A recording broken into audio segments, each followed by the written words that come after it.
A graça e a paz do nosso Senhor e Salvador Jesus Cristo seja com todos os amados irmãos, com todos os queridos irmãos da Igreja Presbiteriana de São Paulo, que têm nos acompanhado nessas lives, todo domingo à noite, para cultuarmos e adorarmos o nome do Senhor, nosso Deus. Nós vamos iniciar esse momento com a oração, logo depois estaremos assim, fazendo a leitura da Palavra de Deus e louvando o nome do nosso Senhor Jesus Cristo. Ore conosco, curva a sua fronte aí na sua casa, onde você está, e vamos orar ao Senhor nesse momento para iniciar esse culto de adoração ao nosso Deus. Oremos. Querido Deus e Pai Todo-Poderoso, nós te agradecemos por todas as ricas bênçãos de misericórdia que o Senhor tem dispensado sobre o teu povo. Obrigado, Senhor, pela tua graça, pelo teu amor, pelo teu cuidado. Te agradecemos, Senhor, pelo conforto e consolo que o Senhor tem dado a nós nos momentos difíceis. Nós te agradecemos pelo privilégio de podermos estar hoje pela manhã no templo com os irmãos, aprendendo da tua palavra, louvando e te adorando. E claro, mais uma vez, poder estar aqui essa noite, reunidos para adorar o teu santo nome, para ouvir da tua palavra, para aprender dos teus mandamentos e, acima de tudo, para adorar a ti, ó Deus. Pai, nos orienta, nos direciona, sê com o teu povo. Abençoa a cada irmão e irmã que estão em casa nesse momento, te adorando, louvando o teu santo nome, lendo a tua palavra e orando conosco nesse momento. Sê propício à tua igreja, Senhor, que tem atravessado esses momentos de dificuldades, mas tudo está no teu controle, tudo está sob as tuas mãos. É o que cremos e temos a esperança de que voltaremos a estar juntos o mais breve possível. Senhor, cuida de nós, nos ajuda em todo momento da liturgia para que possamos glorificar o teu santo nome. É o que te pedimos e te agradecemos no santo nome de Jesus. Amém. Amém. Queridos irmãos, vamos logo depois agora dessa oração fazer a leitura da palavra de Deus. Eu convido você a abrir a primeira carta do apóstolo João. Vá lá na primeira carta, primeira epístola do apóstolo João, no capítulo 5, e vamos fazer a leitura na qual os irmãos estarão acompanhando, do versículo 1 ao versículo 13. Primeira carta do apóstolo João, capítulo 5, do versículo 1 ao versículo 13, diz assim a palavra do Senhor. Todo aquele que crê que Jesus é o Cristo é nascido de Deus, e todo aquele que ama ao que o gerou também ama ao que dele é nascido. Nisto conhecemos que amamos os filhos de Deus, quando amamos a Deus e praticamos os seus mandamentos. Porque este é o amor de Deus, que guardemos os seus mandamentos. Ora, os seus mandamentos não são penosos, porque todo nascido de Deus vence o mundo, e esta é a vitória que vence o mundo, a nossa fé. Quem é o que vence o mundo, senão aquele que crê ser Jesus, o Filho de Deus? Este é aquele que veio por meio de água e sangue, Jesus Cristo, não somente água, mas também com a água e com o sangue. E o Espírito é o que dá testemunho, porque o Espírito é a verdade. Pois há três que dão testemunho no céu: o Pai, a Palavra e o Espírito Santo. E esses três são um. E três são os que testificam na terra: o Espírito, a água e o sangue. E os três são unânimes num só propósito.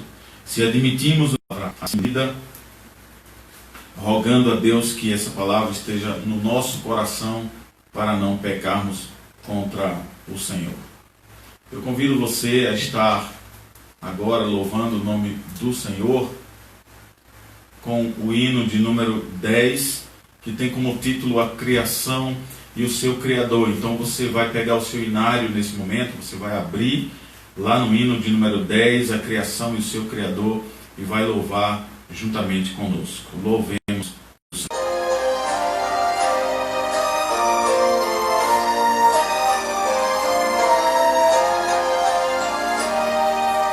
Vós, criaturas de Deus Pai, todos erguei a voz cantar, louvai-o, aleluia.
Sábios e de bem, a todos proclamai também, louvai-o, aleluia, louvor ao Filho, glória ao Pai, e ao Santo Espírito louvai, louvai-o, louvai-o, aleluia.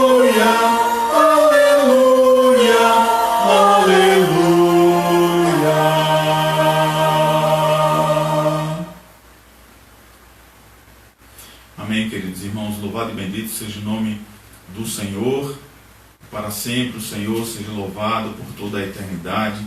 Para isso nascemos, para isso fomos chamados e eleitos, para louvar e engrandecer o nome do Senhor Jesus Cristo.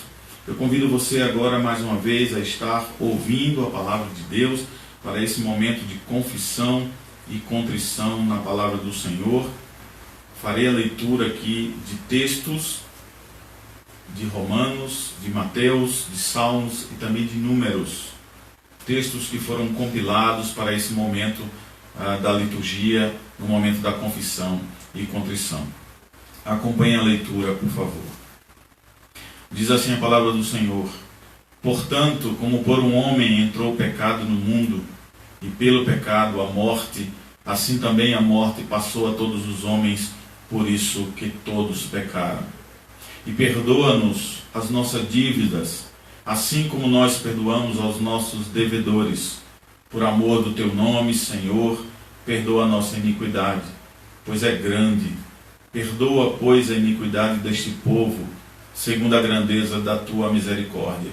E como também perdoaste a este povo, desde a terra do Egito até aqui. Amém. Vamos orar, irmãos. Curva a sua fronte mais uma vez, onde você está. Se conecte com Deus, tenha um espírito de oração, acalme a sua alma nesse momento, a toda a agitação do que nos rodeia, para estarmos voltados ao trono da graça e podermos assim estar orando ao Senhor para receber dele o seu perdão. Vamos orar. Querido Deus e Pai Todo-Poderoso, Deus bondoso, benigno, Deus perfeito e eterno, soberano sobre todas as nações, o Senhor Deus, Criador dos céus e da terra, a quem nós oramos nesse momento. O teu povo, Senhor, se coloca diante da tua presença em cada lar, em cada lugar onde se encontram servos e servas, Senhor, rogando a Ti a Tua misericórdia, a Tua graça e, acima de tudo, o Teu perdão. É o que nós fazemos, Senhor, rogando a Ti que o Senhor tenha misericórdia de nós, das nossas falhas, das nossas limitações. Ó Deus, Tu que sondas a nossa mente e o nosso coração, retira do nosso coração aquilo que não Te agrada, ó Deus. Ajuda-nos assim como no Salmo 51, lá no verso 10, o salmista Davi escrevendo ao Senhor, em meio a tanta turbulência no seu coração, daquilo que ele fizera de mal, ele pede ao Senhor: cria em mim, ó Deus, um coração puro. Por isso é a nossa oração, Senhor, que o Senhor nos conceda um coração puro, um novo coração, um coração que Te adore, um coração que Te louve, um coração que seja sincero e íntegro e verdadeiro na Tua presença. Ajuda-nos, ó Pai, nas nossas falhas, ajuda-nos a não cairmos em tentação, fortalece o Teu povo, fortalece o nosso caminhar cristão, ó Deus, até o dia da Tua volta. Derrama sobre nós, ó Deus, a paz do Teu perdão, segundo a Tua vontade. É o que nós Te oramos, agradecidos, crendo no Teu Filho Jesus Cristo. Amém. Queridos irmãos, louvado e bendito seja o nome do Senhor em todas as coisas, em tudo que fazemos. E nós agora chamamos a todos os irmãos a estarem conosco louvando o nome do Senhor Jesus Cristo. Estamos no templo, nós louvamos ao Senhor, mas nesse momento nada também nos impede de estarmos juntos espiritualmente, louvando e adorando o nome do Senhor Por isso, eis aqui, Senhor, o teu povo aqui presente, o Senhor que louva ao Senhor numa só voz, declara: só tu és grande. Louvemos ao Senhor.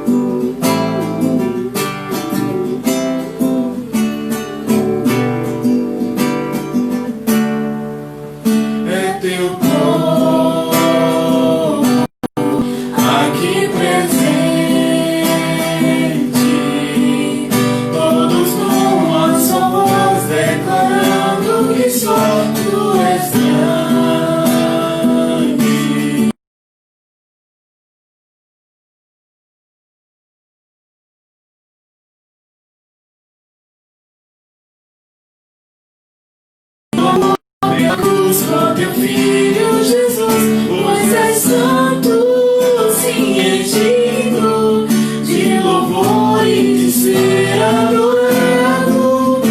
És bondoso, Pai querido, dentre todas as coisas tu és verdadeiro, Senhor.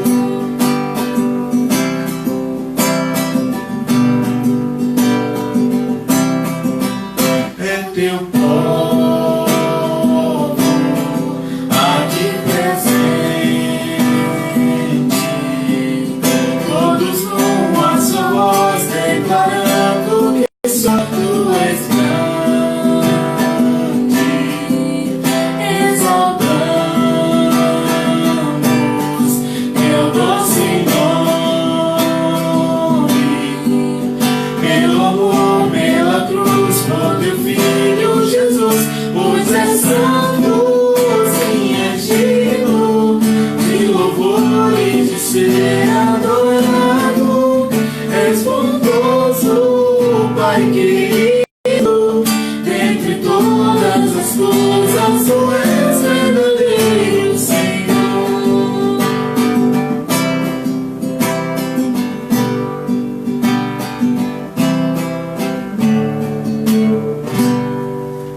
Louvado seja o nome do Senhor Jesus Cristo, louvado seja o nome de Deus entre todas as nações.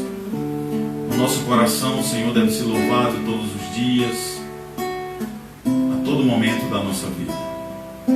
Por isso, louva a Deus, igreja, louva a Deus, irmão e irmã, louva ao Senhor.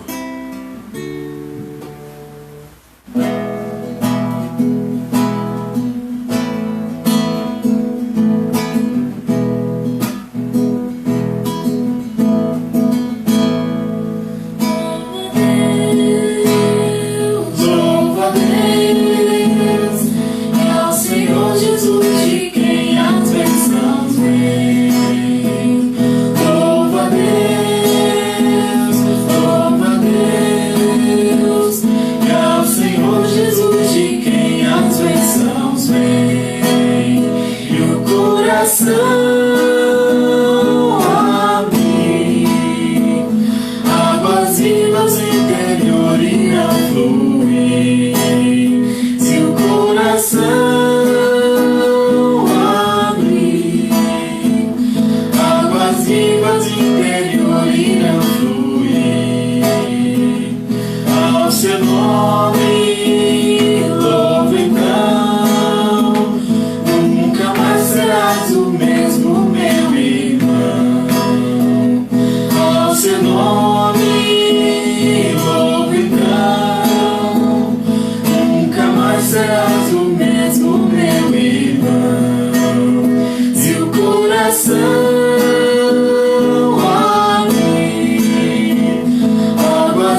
Senhor Jesus, de quem as bênçãos vêm.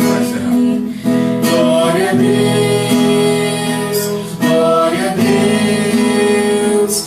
É ao Senhor Jesus, de quem as bênçãos vêm.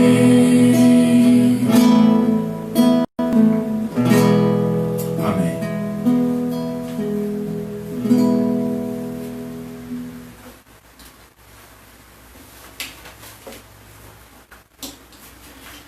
Muito bem, queridos irmãos, nós agradecemos a Deus por tudo que fizemos até aqui, pela palavra do Senhor, na sua leitura, pelas orações na palavra de Deus, pela graça que o Senhor nos concedeu no momento de pedirmos perdão pelos nossos pecados e por termos a graça do Senhor sobre nós, sobre a sua igreja. Nesse momento eu convido você a estar abrindo a palavra de Deus lá na carta de Tiago, lá no capítulo 5, e vamos acompanhar a leitura do versículo 13 ao versículo 8.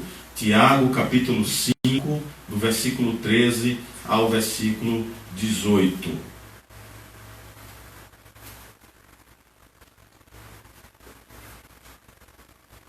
Carta de Tiago, capítulo 5, do versículo 13 ao versículo 18, diz assim a palavra de Deus para a nossa meditação essa noite. Está alguém entre vós sofrendo? Faça a oração. Está alguém alegre? Cante louvores. Está alguém entre vós doente? Chame os presbíteros da igreja, e estes façam oração sobre ele. Nós já podemos perceber que o texto está relacionado, está falando aqui acerca também da oração, está dando destaque à oração do justo, à oração daquele que busca estar ligado a Deus e ter a intimidade com Deus para estar louvando o nome do Senhor com as orações. Um homem conta a história do retorno de sua igreja aos atos da verdadeira oração de intercessão. Uma igreja centenária que era localizada numa pequena cidade do interior nos Estados Unidos e tinha a prática da oração muito regulada por um pouco tempo, era sempre por 5 ou no máximo 10 minutos. Isso na sua atualidade, mas alguns irmãos começaram a se preocupar com essas reuniões de oração e se sentiam culpados por esse comportamento de orarem tão pouco, de orarem com poucos objetivos, de orarem sem estarem orando incessantemente, ou de não se sentirem dedicados tanto à oração e sempre estarem preocupados com o tempo. A participação era muito pequena e o tempo bastante limitado. E o comportamento desse pequeno grupo decidiu pesquisar a história das reuniões de oração da igreja que haviam durante a semana. Ele descobriu que a reunião de oração no meio da semana, antigamente, em tempos passados, sempre foram um dos momentos mais importantes e gloriosos da vida daquela congregação. O número de irmãos que comparecia ao templo ali no passado era sempre comparado com o grande número de membros dessas palavras, dessa pesquisa desse pastor. Nós estamos vendo que ele destaca aqui que um dos temas centrais das reuniões era justamente a oração. Colocados em pauta para orar, eram assuntos importantes para se interceder, para se suplicar, mas o pastor descobriu naqueles registros que os irmãos davam destaque às orações pelos perdidos. Então, nomes eram ditos e situações específicas de familiares, de amigos, de colegas de trabalho, de irmãos da própria igreja, com seus familiares também, eram levantados em oração de intercessão. E depois da pesquisa, o pastor relatou essa história a toda a congregação, a uma congregação atual agora, que não estavam a par da história antiga da igreja. E na conclusão do relatório, um membro lá, mais antigo, fiel, levantou e disse: vamos resgatar a prática da oração em nossa igreja. É necessário resgatar a prática da oração em nossa igreja. E na semana seguinte, depois desse clamor desse irmão e de tantos outros que começaram a orar nas suas casas, rogando ao Senhor que despertasse os irmãos daquela igreja a estarem orando pelas causas, na semana seguinte um grande número de membros, maior do que o normal, chegou para orar. Alguns por convicção e outros até por curiosidade de verem de repente uma multidão de gente chegando para orar naquela igreja.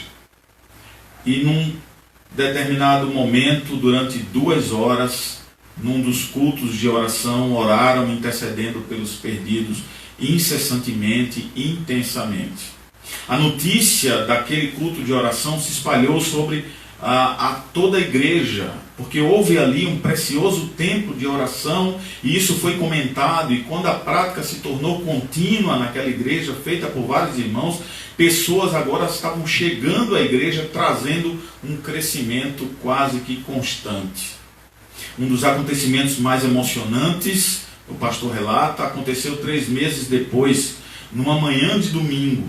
Um dos homens mais arrogantes conhecido naquela cidade, impiedoso, muito mau, entrou correndo pelo corredor da igreja durante um chamado ao arrependimento feito pelo pastor no final do sermão. George era o nome de uma dessas pessoas que estavam ali na igreja. George era o nome desse homem por quem a igreja orava sempre nas reuniões de oração. Mesmo quando a incerteza batia à porta do coração de alguns menos fervorosos, na esperança de que ele mudasse. Mesmo assim, eles continuavam fiéis na oração. E o pastor explicou no sermão naquele dia, sobre o caminho de Cristo. E George, esse homem, se rendeu naquele dia ao Salvador, naquele momento, naquela hora. No momento do chamado ao arrependimento, aquele homem se sujeitou ao Senhor, se rendeu ao Senhor, largou as suas armas e se rendeu a Cristo Jesus. E todos na igreja ouviram esse homem clamar em alta voz no final do culto: eu preciso de Jesus e do seu perdão, por favor, Senhor, entra na minha vida. Diante desse relato, irmãos, não podemos dizer que a oração não é importante para a igreja. Ela é a coluna fundamental. Ela é o ar que respiramos, é o ar que a igreja respira, é a oração, é o falar com o Senhor. Por isso, queridos irmãos, conforme as Escrituras nos traz entendimento acerca da oração e da sua importância numa igreja, as Escrituras diz que a casa de Deus é uma casa de oração. Lá no livro do profeta Isaías, no capítulo 56, no versículo 7, diz o texto: também, diz o Senhor, os levarei ao meu santo monte e os alegrarei na minha casa de oração. Os seus holocaustos e os seus sacrifícios serão aceitos no meu altar, porque a minha casa será chamada casa de oração para todos os povos. O povo de Deus, com isso, irmãos, deve ser um povo de oração. Olha o que é que diz o apóstolo Paulo lá na primeira carta aos Tessalonicenses, capítulo 5, versículo 17. A ordem é expressa: orai sem cessar. Eis a importância da oração. Paulo, escrevendo aos Romanos, capítulo 12, no versículo 12, ele diz: regozijai-vos na esperança, sede pacientes na tribulação e na oração perseverantes. O Evangelho de Lucas, no capítulo 18, no versículo 1, Jesus, lá nesse texto, usa a parábola do juiz iníquo, aquele que não dava atenção às coisas de Deus e só tratava de causas que lhe era de interesse. Jesus usa essa parábola do juiz iníquo para ensinar sobre a perseverança na oração. Porque lá a mulher que tinha uma causa para ser vista pelo juiz, e ele não queria ver, a mulher insistentemente estava na porta desse juiz, batendo para que ele julgasse a causa dela, até o tempo dele não suportar e aí julgar a causa daquela mulher. Então, o Senhor nos ensina sobre a perseverança na oração. Ainda o apóstolo Paulo, escrevendo aos Efésios, no capítulo 6, versículo 18, ele assevera sobre isso, acerca da oração, dizendo: com toda oração e súplica, orando em todo o tempo no Espírito, e para isso vigiando com toda perseverança e súplica por todos os santos. Então, queridos irmãos, nós somos aqui pela palavra de Deus ensinados e estimulados a orar. Nós precisamos e devemos orar como igreja do Senhor. A igreja jamais saberá sobre qual é a boa e agradável vontade de Deus se não aprendermos a orar conforme a Bíblia nos ensina. Diante aqui dessas informações, meus queridos e amados irmãos, nós vamos dedicar a nossa atenção para aprender com esse texto, nesse momento, o que Tiago está nos ensinando sobre a oração. E faremos isso sobre o tema, o cristão e a vida de oração. Em primeiro lugar, irmãos, o texto nos versículos 13 a 16, ali na parte A, nos ensina sobre o desafio à oração. Nós somos desafiados a orar. Tiago vai nos ensinar, vai nos chamar a atenção e destacar acerca da necessidade da oração para a vida da igreja. Nesse texto ele destaca a oração que traz cura. Por exemplo, aquela pessoa enferma, seja por uma enfermidade física, ou seja pelo pecado que ela tem cometido. Mas ele também nos dá algumas dicas sobre a nossa própria vida diária de oração. E o desafio principal apresentado aos cristãos nesse versículo, para aqueles daquela época, para quem ele escreve, para nós, é orar. Nós precisamos ter o exemplo de oração, e o grande exemplo, como exemplo também, nós temos vários assuntos para a oração. Nós não só precisamos orar, sermos homens e mulheres de oração, uma igreja de oração, mas termos a visão dos temas e dos assuntos importantes para orar, para interceder. Como, por exemplo, a ansiedade. Nós somos chamados a orar para que outros, e nós também, suportemos as adversidades. Filipenses, o apóstolo Paulo escrevendo aos Filipenses capítulo 4, versículos 6 e 7, ele diz assim: não andeis ansiosos com coisa alguma, em tudo, porém, sejam conhecidas diante de Deus as vossas petições pela oração e pela súplica com ações de graças. E a paz de Deus, olha a consequência, e a paz de Deus, que excede todo o entendimento, guardará o vosso coração e a vossa mente em Cristo Jesus. Não andeis ansiosos. Como é que você vai combater as dificuldades, as tristezas, as lutas, as tempestades da vida? Como é que vamos suportar tanta dificuldade? Aqui o apóstolo Paulo está nos orientando, conforme também Tiago orienta, para que essas tribulações, essas dificuldades, elas sejam conhecidas diante de Deus. E para serem conhecidas diante de Deus, nós precisamos estar orando. E claro, não que Deus não saiba das nossas necessidades e por aquilo que estamos passando, mas Deus quer esse diálogo, Deus quer você falando com Ele, Deus quer a igreja falando com Ele, Deus me quer falando com Ele.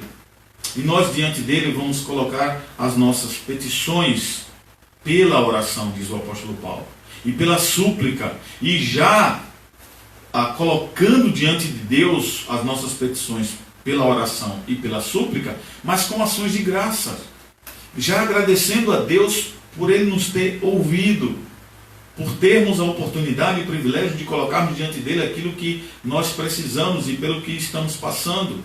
E a consequência daquilo que vai acontecer depois de estar diante de Deus fazendo isso, é que o apóstolo Paulo diz aqui: e a paz de Deus, que excede todo entendimento, guardará o vosso coração e a vossa mente em Cristo Jesus. Precisamos estar orando não apenas para curar a ansiedade, para suportar as adversidades, que são exemplos pelos quais nós precisamos orar, mas também por enfermidade. O Tiago fala nesse texto acerca da oração sobre o enfermo. Quando na doença nós precisamos e devemos clamar a Deus em oração, porque o nosso Deus é o Deus que cura. O Senhor que criou o céu e a terra é o Deus que cura todas as coisas. Tiago também diz para mim e para você para orarmos uns pelos outros. É necessário ter essa visão de oração, porque temos o dever de uns para com os outros, de orar fervorosamente sobre as necessidades, sobre os fardos e vidas dos nossos irmãos na fé. Paulo, lá na carta aos Gálatas, no capítulo 6, no versículo 2, ele nos orienta a levarmos as cargas uns dos outros, e assim cumpriremos a lei de Cristo. E para levar as cargas uns dos outros, nós precisamos estar orando uns pelos outros. Também não só a oração de uns pelos outros, mas também nos momentos da alegria. Porque talvez você tenha pensado, mas pastor, o senhor tem falado aí tantos textos, dado a direção do que a Bíblia nos orienta acerca da oração, mas me parece que a gente só usa a oração para coisas ruins, para as coisas difíceis, para sanar as adversidades da nossa vida. Não, também na alegria. A alegria também deve ser expressa diante do Senhor em oração. O apóstolo Paulo, lá em Efésios, capítulo 5, versículo 20, ele diz: dando sempre graças por tudo ao nosso Deus e Pai, em nome do nosso Senhor Jesus Cristo. Dando sempre graças a Deus por tudo, por meio da oração. Em 1 Tessalonicenses 5,18, ele vai praticamente quase que repetir o ato de orar dando graças, onde ele diz: em tudo dai graças, porque essa é a vontade de Deus em Cristo Jesus para convosco. Então, por meio da oração, nós agradecemos por tudo, e nos momentos de alegria, de júbilo, de contentamento, nós partilhamos isso com os nossos irmãos e também agradecemos ao Senhor por meio da oração. Tiago nos aponta também sobre o poder da oração. Ele nos fala, capítulo 5, versículo 15, Tiago fala sobre a oração da fé, a oração poderosa, mas aquela oração poderosa que esse poder é dado por Deus. Essa graça e a misericórdia da oração ter o seu efeito é dado pelo Senhor. E Deus responde à oração conforme a sua soberana vontade, em resposta à fé do seu povo. Quando lá pedirdes em oração, crendo, receberás. Eis aqui a oração da fé. Crendo, receberás. Tiago nos mostra a fé como um ingrediente aqui essencial na oração eficaz. A fé faz parte dessa oração. Não é fazer o que Deus quiser, se houver alguma coincidência, se der certo ou não. A oração, ela é eficaz, e essa oração desejosa de que algo se concretize conforme a vontade de Deus, o ingrediente dela é a fé. A fonte da oração também é falada por Tiago aqui. Esse ponto é extremamente importante para entendermos algumas coisas que são relevantes para a nossa vida como servos do Senhor. A fonte da oração, toda oração tem sua raiz na palavra escrita de Deus. Toda oração tem a sua raiz na palavra escrita de Deus. Ou seja, irmãos, não devemos orar por coisas fúteis, por coisas passageiras, por coisas que são materiais, por coisas que são solúveis, elas vão perecer, elas não têm valor eterno, não têm peso de glória. Então, para que orar pedindo coisas que são fúteis, que vão passar, que vão se destruir, que não têm valor para Deus? É preciso buscar respostas das orações na palavra do Senhor. Porque agindo assim nós podemos orar com confiança, porque você vai estar conectado com Deus, você vai estar orando, rogando, clamando ao Senhor por algo que está em sintonia com o Senhor, que está em equilíbrio com a sua vontade. Isso é extremamente importante. Fazendo assim, Deus revelará a sua sábia vontade na oração e nos atenderá. Havendo aqui de fato chegado ao momento de fazermos o pedido correto. Precisamos pedir bem e pedir certo. É por isso que o Espírito Santo de Deus nos ajuda na oração, porque não sabemos orar. Pedimos mal, diz a Bíblia. Precisamos pedir bem, pedir correto, e Deus nos atenderá. Olha o que diz o apóstolo Paulo em Filipenses, no capítulo 4, versículo 19. E o meu Deus, segundo a sua riqueza em glória, há de suprir em Cristo Jesus cada uma de vossas necessidades. Cada necessidade está ligada a Cristo, e Cristo irá suprir com peso de glória, com riqueza de glória, segundo a vontade de Deus, aquilo que pedimos em oração. Essa é a sequência, esse é o pedido de oração correto, e não estar pedindo coisas fúteis, coisas que é apenas para o nosso bel prazer, coisas que não têm peso de glória. O que aprendemos aqui, irmãos, com tudo isso, é que oramos com fé, baseando as nossas orações, de que as nossas orações precisam estar sob a vontade de Deus, precisam estar sendo reveladas pela palavra de Deus. A nossa oração precisa estar direcionada ao que nos é revelado pela palavra do Senhor. Fazendo assim, certamente seremos fruto do nosso próprio desejo, da nossa própria ganância, do nosso próprio coração, do nosso próprio entendimento. Mas Ele sempre vai responder às orações que são feitas como resultado de suas promessas. Aquilo que Deus prometeu nas Escrituras, e se olharmos para essas promessas e orarmos baseando a nossa vida, o nosso entendimento e o nosso desejo nas promessas do Senhor, isso sim, Ele certamente fará para com cada um de nós. Às vezes, irmãos, uma resposta a uma oração pode ser tudo menos uma bênção, quando nossa vontade não está em sintonia com a vontade de Deus. A resposta a determinadas orações são complicadas, elas trazem talvez consequências ruins para nós quando nós pedimos mal, porque não estamos em sintonia com a palavra de Deus. Por isso é preciso entender o desafio à oração, o desafio da oração, o desafio na oração. E esse desafio tem como resposta nós pedirmos, clamarmos, suplicarmos ao Senhor em oração por tudo aquilo que está de acordo com a sua palavra. Em segundo lugar, o texto, no versículo 16, lá na parte B, Tiago nos ensina sobre o justo nessa oração. A oração do justo, né? Quem seria esse justo? É alguém perfeito? É alguém bom? É alguém melhor um do que o outro? De jeito nenhum. A oração do justo é a oração do justificado, aquele que foi justificado pelo Senhor, aquele que está sujeito ao Senhor também na oração, onde não é a vontade dele que vai ser expressa na oração, mas sim a vontade de Deus. Tiago diz que a oração do justo deve ser eficaz. É interessante essa palavra eficaz aqui, ela é ligada à palavra fervorosa, a palavra fervor.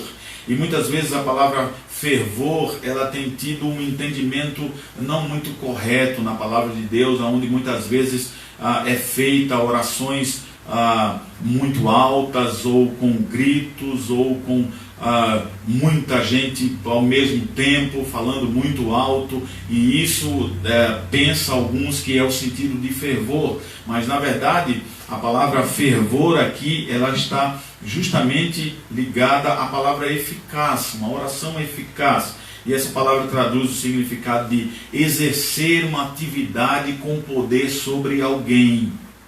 Não é eu orar mais alto ou mais baixo, eu orar gritando ou não gritando, não é isso. O fervor aqui está ligado com exercendo poder. Não um poder que vem de nós, mas um poder que vem do alto, que vem de Deus. E esse fervor aqui, e essa eficácia, o significado final é orar com fé. Orar apoiando as súplicas na vontade de Deus e para a glória. Eficaz é você orar com fé. Orar com fervor é orar com profunda fé. Crença naquilo que Deus irá sentar muitas vezes e esperar que as coisas caiam do céu. Mas o plano de Deus para nossas orações é que peçamos, agradeçamos ao Senhor por tudo que Ele tem respondido, seja no momento presente ou naquilo que está por vir. Nós precisamos estar levantando e vivendo a resposta das orações como já atendidas. É por isso que Paulo orienta lá para que quando você estiver orando, você já ore e faça suas orações e suas súplicas com ações de graça, já ao mesmo tempo agradecendo por aquilo que o Senhor vai responder, independente da nossa vontade, mas conforme a vontade dele, que é perfeita. E essas palavras bíblicas, irmãos, aqui nos dão um incentivo correto para sermos fervorosos, ou seja, orarmos com fé, com entusiasmo na oração. Devemos orar com zelo de alma e dor no coração de que o Senhor vai responder às nossas orações. O tipo da pessoa que ora com eficácia é chamada por Tiago de justo. Aí vem agora o adjetivo para aquele que ora com muita eficácia, aquele que ora com fé, crendo muito em seus efeitos, porque a oração não brota dele, mas brota do alto, a resposta vem de Deus. E isso significa um padrão de vida que reflete aqui, claro, nesse justo compromisso com Deus, com a sua palavra, com a sua vontade, em todas as áreas e principalmente na oração. Em outras palavras, irmãos, Deus ouve as orações dos justos. Se estivermos determinados a ser eficazes na oração, com fé, é preciso colocar a nossa vida em linha com Deus. Estar diante da sua vontade soberana para as nossas vidas. É isso que Tiago nos ensina aqui sobre a oração do justo, ou o justo na oração, como foi o nosso segundo ponto. E por último, irmãos, o texto também nos apresenta agora nos versículos 17 e 18, lá Tiago nos ensinando sobre a confiança na oração. Não adianta apenas se colocar para orar, saber orar, depender de Deus para orar, fazer tudo direitinho, mas não confiar na oração, não confiar naquilo que faz. E muitas vezes o nosso coração é tão enganoso, é tão corrupto, e ele tenta nos enganar nos momentos de oração. Eu acredito que já pode ter acontecido com você. Você foi ao quarto, você se ajoelhou e você foi orar, e aí você, depois daquele tempo de oração, você levantou como que não confiando muito, não tendo muita certeza naquilo que você clamou, suplicou e pediu ao Senhor. Isso é uma fraqueza da nossa carne, isso é uma dificuldade, uma limitação terrena, que faz parte da nossa natureza humana. Mas é preciso buscar na palavra de Deus. Por isso que eu falei aqui anteriormente sobre as promessas de Deus. Orarmos de acordo com aquilo que está o que é vontade do Senhor para nós, para a vida da igreja. Orando desse jeito, nós estaremos assim confiando de fato na oração, porque essa oração está pautada na palavra de Deus. As promessas de Deus em oração é que Ele nos ouve, nos ajuda e mostra, revela o seu poder na resposta da oração. Interessante que nós olhamos para o livro do profeta Jeremias, no capítulo 33, no versículo 3. Lá o profeta escreve o que Deus está dizendo para o seu povo: invoca-me e te responderei. Ou seja, Ele nos ouve, o Senhor ouve a mim e a você. Ele também nos ajuda, como diz o Evangelho de Mateus, capítulo 7, de 7 a 8. O Senhor Jesus Cristo dizendo: pedi e dá-se-vos-á, buscais e achareis, batei e abri-se-vos-á, pois todo o que pede recebe, o que busca encontra, e aquele que bate. Do que pensamos quando a nossa oração está baseada na palavra de Deus.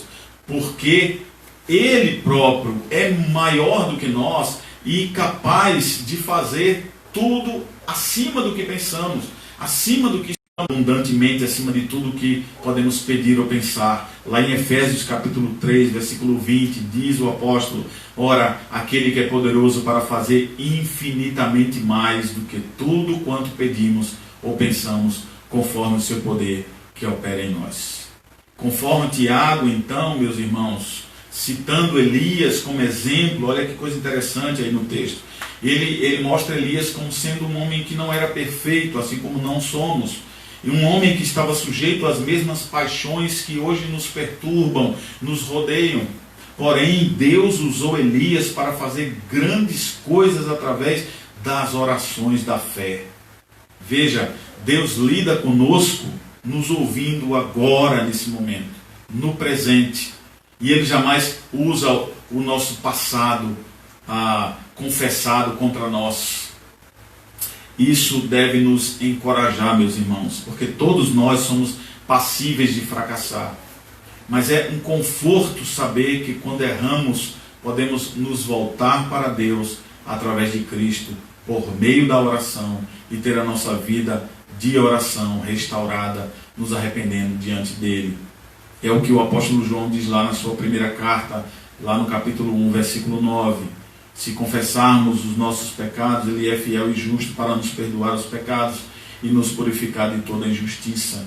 E é isso, e é assim que é dessa maneira que ele olhava para Elias, como um homem limitado e falho, não é? Mas usado pelo Senhor, um vaso usado por Deus, porque orava com fé, orava na confiança de que Deus faria conforme o que lhe apraz. Soberanamente, onde Ele tem um controle de todas as coisas, Ele vai fazer conforme a sua vontade, e a sua vontade é perfeita.